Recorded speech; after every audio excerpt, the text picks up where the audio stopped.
इससे पहले कि लकी कुछ सोच पाता, अमित का फोन बजने लगा था। सभी लोग पहले से ही बहुत परेशान थे और इस फोन के आ जाने के बाद उनके दिल की धड़कन और भी तेज हो गई थी। अमित ने डरते हुए अपनी जेब से फोन निकाला और स्क्रीन पर देखने लगा। वो फोन रोशनी का था। वो समझ गया कि जरूर कोई बात थी। उसने अपने दोस्तों को देखा और फिर रोशनी का फोन उठा लिया। हाँ बेबी, ठीक है, मैं अभी आ रहा हूँ, अमित ने कहा और फोन रख दिया। क्या हो गया भाई? लकी ने पूछा। यार कोयल को उसके पिता का भी थोड़ी देर पहले फोन आया था। वो कह रहे थे कि भले ही गलती मोहित ने की थी, लेकिन फिर भी कोयल को उसके सामने झुकना पड़ेगा। सामने वाले ने लकी ये शर्त रखी है कि वो इस मामले को तभी रफा दफा करेंगे जब कोयल एक रात के लिए मोहित के साथ। छी यार। अमित को आगे की बात कहने में भी शर्म महसूस हो रही थी। लकी ने सोचा भी नहीं था कि मोहित इस हद तक नीचे गिर जाएगा। लकी ने अपना सिर पकड़ रखा था।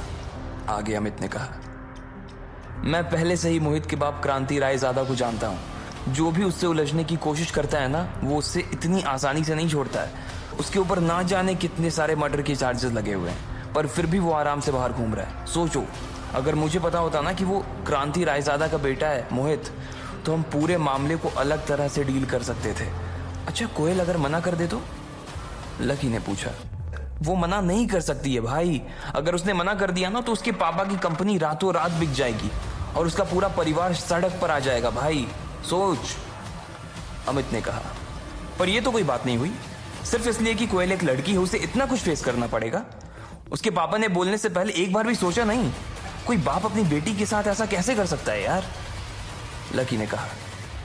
अरे यार, ये बड़े लोग होते ही ऐसे हैं। इन्हें अपनी फैमिली से ज्यादा ना अपना बिजनेस प्यारा होता है। और वो दोनों बाप बेटे एक नंबर के बदमाश हैं। कल देखा नहीं था कि वो कैसे घूर कर देख रहा था? कोई उनका कुछ नहीं बिगाड़ सकता है यार।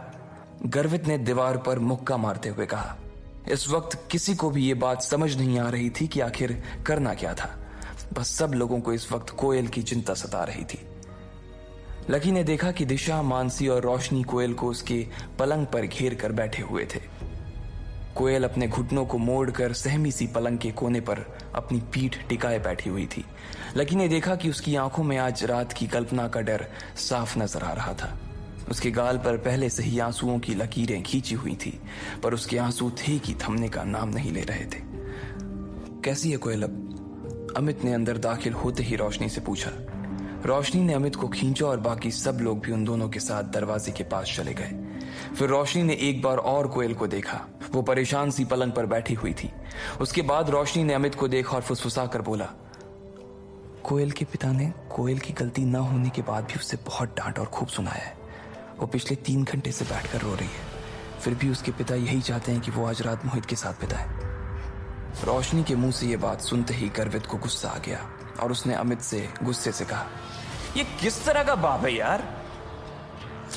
यार मुझे लगता है कि यार उसके पिताजी भी किसी मजबूरी में फंस गए हैं। कंपनी उनकी अकेली की नहीं है, बल्कि उसके 7-8 पार्टनर्स हैं और वो सब उसके बाप को धमकी दे रहे हैं कि अगर उसके पापा ने कोयल को नहीं भेजा तो वो उन्हें और उनकी बेटी को जान से मार देंगे।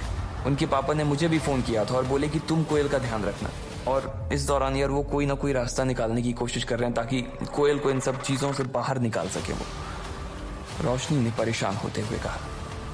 इसके बाद वो लोग आकर कोयल के पास बैठ गए थे। लकी उसके पलंग से थोड़ी दूर एक कोने में खड़ा होकर उसे देख रहा था। कोयल देखो, रोने से कुछ नहीं होगा। अब हम लोग आ गए हैं ना, तो सब मिलकर कोई ना कोई रास्ता जरूर निकाल देंगे। अमित ने उसे चुप करवाने की कोशिश करते हुए कहा, लेकिन कोयल के ऊपर से उसकी इन बातों का कोई असर नहीं हो रहा था। उसके आंसू खत्म ही नहीं हो रहे थे। लकी को भी उसे देखकर बहुत बुरा लग रहा था। भले ही उसने उसके साथ कुछ भी किया हो, लेकिन लकी कोयल को ऐसे रोता हुआ नहीं देख सकता था। गर्वित से उसके आंसू देखे नहीं जा रहे थे, इसलिए उसने जोश जोश में अपनी जेब से फोन निकाला और बोला, अभी 100 नंबर पर फोन लगाओ, बुलाओ पुलिस को, अभी क्या अभी। उसकी जरूरत नहीं है, उससे कुछ नहीं होने वाला है, नहीं। कोयल ने रोते हुए अपने घुटनों में गढ़ा चेहरा ऊपर उठाते हुए कहा। लकी ने देखा कि रोने की वजह से उसकी आंखें लाल पड़ गई थी, साथ ही उसमें सूजन भी आ गई थी। लकी ये भी देख पा रहा था कि कल कोयल की आंखों में जो अकड़ उसे नजर आ रही थी वो आज गायब हो गई थी। उसको ऐसे लाचार होते हुए देख उसका मन भी उदास हो गया था। वैसे वो इस तरह से आज उसे नहीं देख सकते थे। आखिर वो उसी की मदद करने के लिए यहाँ आए थे। मानसी ने कोयल को एक टिश्यू दिया।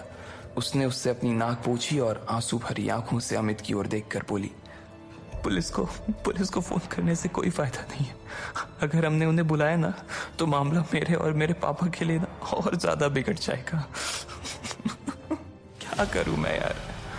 कोयल जानती थी कि ये बड़े मसले थे और इसमें पुलिस उसकी कोई मदद नहीं कर सकती थी। वैसे भी पहले ही पुलिस को बुलाने और बताने की वजह से ही तो ये सब मुसीबत खड़ी हो गई थी। अब अगर वो फिर उसी रास्ते पर गए तो क्रांति रायजादा और ज्यादा नाराज हो सकता था। जितना वो नाराज होता उतनी कोयल और उसके पिता की हालत खराब हो जाती। अगर किसी को फोन करना है तो किसी ऐसे आदमी को करो जो मोहित और उसके बाप से भी बड़ा आदमी हो।